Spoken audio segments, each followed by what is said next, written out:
ये दो से हमारी जान अगर बच गई, कुछ बचा हमारे पास, तो फिल्टर हमारा साउथ ईस्ट एशिया रीजन कर देगा।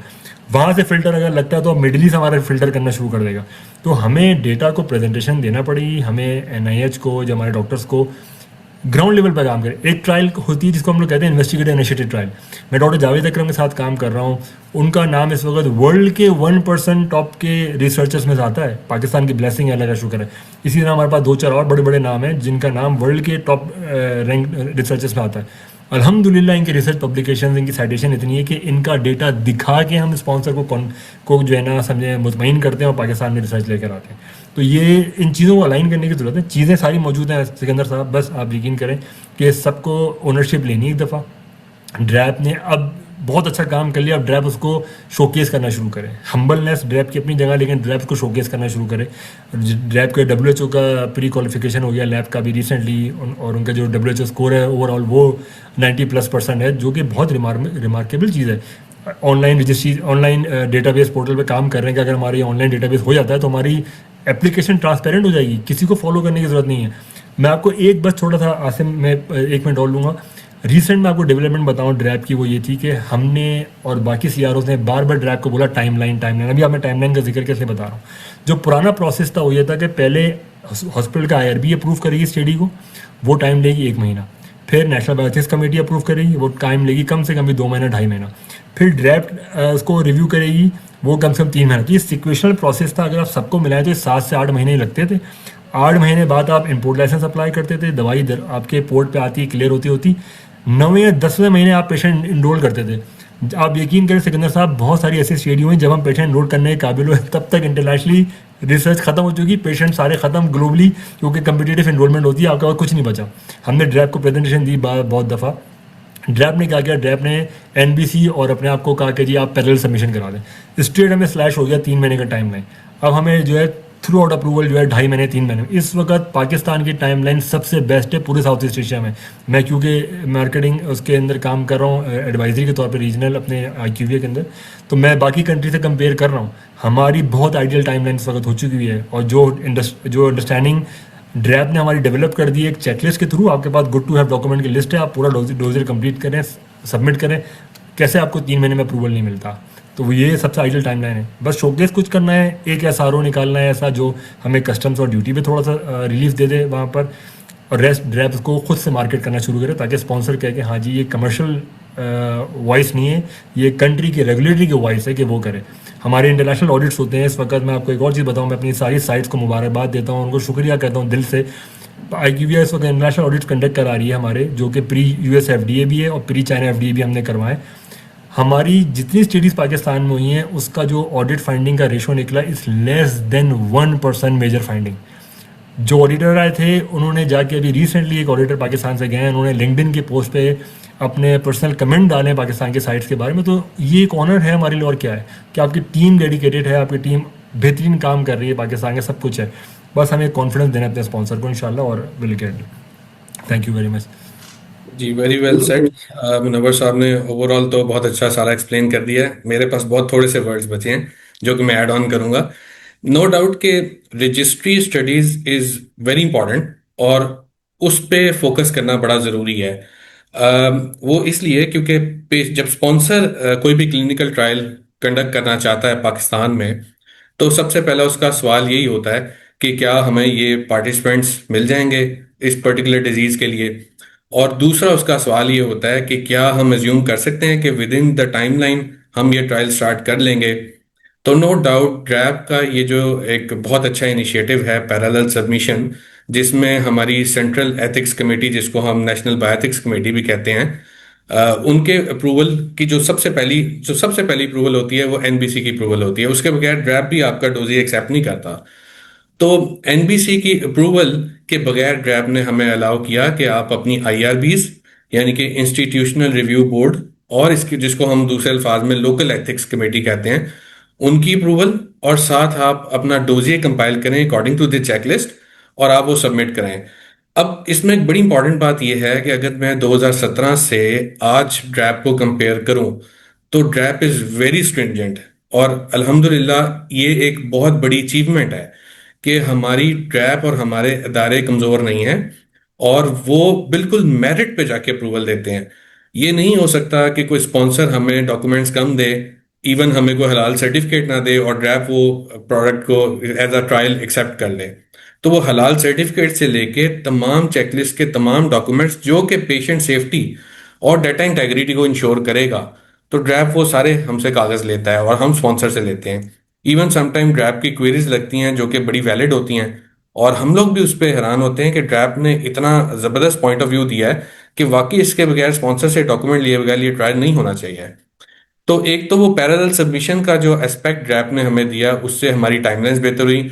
हमें स्पॉन्सर को कॉन्फिडेंस देने में आसानी हुई कि हम विद इन द टाइमलाइन हम ये कर सकते हैं। और दूसरा रेगुलेटरी एस्पेक्ट, क्योंकि मैं रेगुलेटरी देख रहा हूँ, तो रेगुलेटरी एस्पेक्ट बहुत इंपॉर्टेंट है कि जो प्रोफेशनल्स किसी भी सीआरओ में बैठे हैं, रेगुलेटरी को डील कर रहे हैं, they should be very confident कि उनको एक एक डॉक्यूमेंट्स की पहचान होनी चाहिए। डोजियर एज पर चेकलिस्ट हो कि ड्रैप का टाइम भी वेस्ट ना हो ड्यूरिंग द इवैल्यूएशन। और इस वक्त नो डाउट, जैसे कि हम डिसेंट्रलाइजेशन की बात करते हैं, एक फ़ोन कॉल पे डॉक्टर वैद से हम बात कर सकते हैं, फ़ोन कॉल पे हम किसी भी एडीसी से बात कर सकते हैं फॉर अ पर्टिकुलर अंडरस्टैंडिंग कि ये डॉक्यूमेंट हमें किस तरीके से लेना चाहिए ड्रैप से, कि लास्ट मोमेंट सरप्राइज ना हो सीएससी कमेटी को भी और हमें भी। और हमें समटाइम अलाउ किया जाता है कि हम अपना मौकफ सीएससी कमेटी के सामने जाके दें और हम प्रेजेंट करें उस ट्रायल को। तो ये सारी चीज़ें जो डिसेंट्रलाइजेशन है, ये एक वाकई बड़ा पॉजिटिव एस्पेक्ट है ड्रैप का। और इसके अलावा जो हम बात करें रिक्रूटमेंट की, स्पॉन्सर के लिए एक और बड़ा इंपॉर्टेंट एस्पेक्ट है रिक्रूटमेंट का। और वो रिक्रूटमेंट हमें कहाँ से मिलेगा? रजिस्ट्री स्टडी से। तो हमें डेफिनेटली सबको प्रमोट करना चाहिए कि रजिस्ट्रीज बने। और अगर हम बात करें पाकिस्तान की जो डिजीज बर्डन है, उसमें सबसे पहले डायबिटीज़ है। हम माशाल्लाह फिफ्थ पॉपुलस कंट्री हैं, नंबर वन है डायबिटीज़ में, नंबर टू हैं हम कार्डियोवैस्कुलर में, फिर टीबी में, फिर हेपेटाइटिस में, फिर अब डेंगू है, और अब और वायरसेस भी आ रहे हैं। तो इफ आई रिकॉल, जैसे कि बात हुई थी मोस्ट रिस्पेक्टेबल डॉक्टर जुवेद अकरम साहब, पाकिस्तान का दूसरा क्लिनिकल ट्रायल जो कि कोविड वैक्सीन थी, वो हमने डॉक्टर साहब के साथ किया। उसमें 10 क्लिनिकल ट्रायल साइट्स थी। आई वॉज दी पर्सन जिसने तकरीबन कोई 25 क्लिनिकल ट्रायल साइट्स को, या जिसको अब हम क्लिनिकल ट्रायल यूनिट्स कहते हैं, उनको खड़े होके अप्रूव करवाया।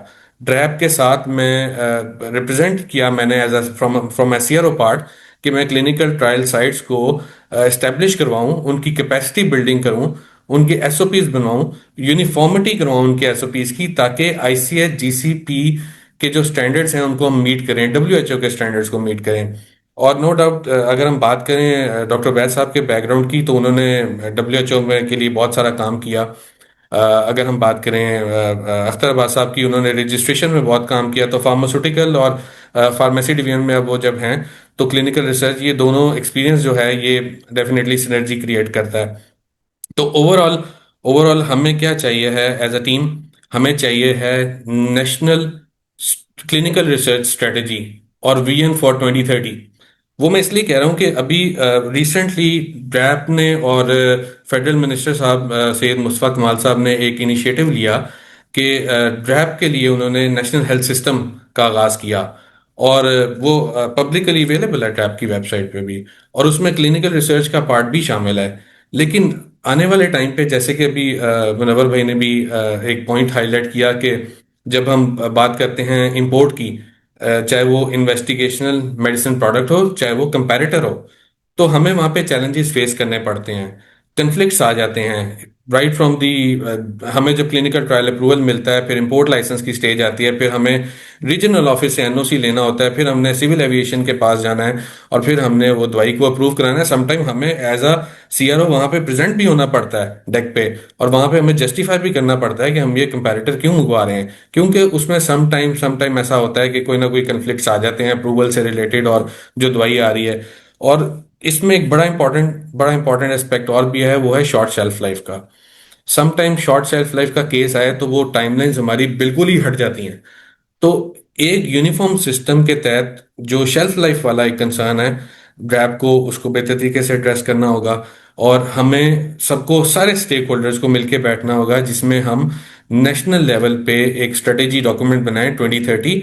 और आज अगर हम 0.4% या 0.5% ले रहे हैं ग्लोबल इंडस्ट्री का, जो कि हम कहते हैं 160 बिलियन, कोई मिलियन, सॉरी 160 मिलियन, कोई कहता है 150 मिलियन, जिसका अगेन इंटरप्रिटेशन है। कोई हमारे पास सॉलिड जैसे आईएमएस का डाटा है, या कोई ऐसा डाटा नहीं है जो फार्मास्यूटिकल के लिए ऑलरेडी इस्टेब्लिश्ड है। तो एक रफ सा फिगर है हमारे पास, और हमें प्लान ये करना चाहिए है कि अगर आज हमारी pharmaceutical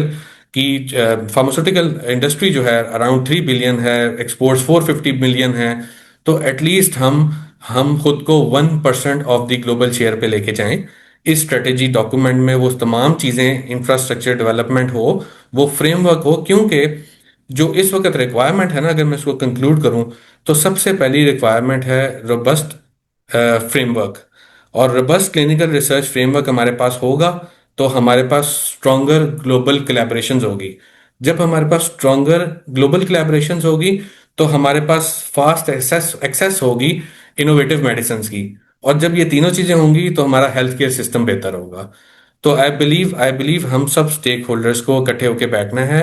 I would request DRAP and all the stakeholders and Syed Mustafa Kamal sahab कि जैसे उन्होंने ड्रैप के लिए एक हेल्थ सिस्टम का आगाज किया, इनिशिएटिव लिया, जो कि नो डाउट बहुत रिमार्केबल है, इसी तरह क्लिनिकल रिसर्च इंडस्ट्री के लिए भी वो हमें करना चाहिए।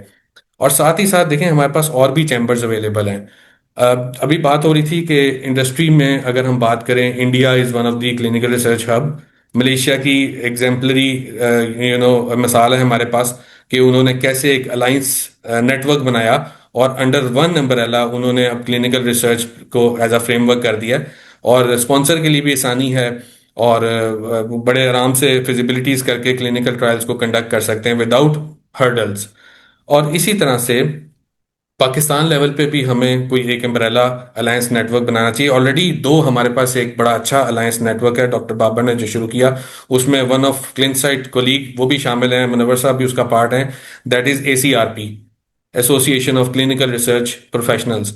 तो उनको उनको चाहिए कि ACRP अपना ये इकदाम में हेल्प आउट करें with the trap and the with the federal minister, with the CROs, with the clinical trial sites, with the principal investigators, with the researchers के सब इकट्ठे बैठें।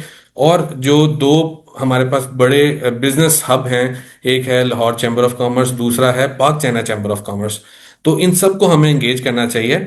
हमें चाइनीज को इनवाइट करना चाहिए, और हमें नो डाउट के मलेशिया के साथ भी अलायंस नेटवर्क बनाना चाहिए, जहां पे हमें मलेशिया की जरूरत है। हम वो ट्रायल्स जो कि हमारी local companies, pharmaceutical companies phase 4 observation trials कर सकती हैं, वो CROs के थ्रू कंडक्ट करें, ताकि जो KOLs हैं, की ओपिनियन लीडर्स हैं, यानी कि ये और I can say health care professionals हैं, जब वो कोई भी दवाई प्रिस्क्राइब कर रहे हो किसी लोकल फार्मास्यूटिकल कंपनी की, तो जो उनका रिप्रेजेंटेटिव जाता है वो वहां पे वो अपनी क्लिनिकल रिसर्च की स्टडी प्रेजेंट करे।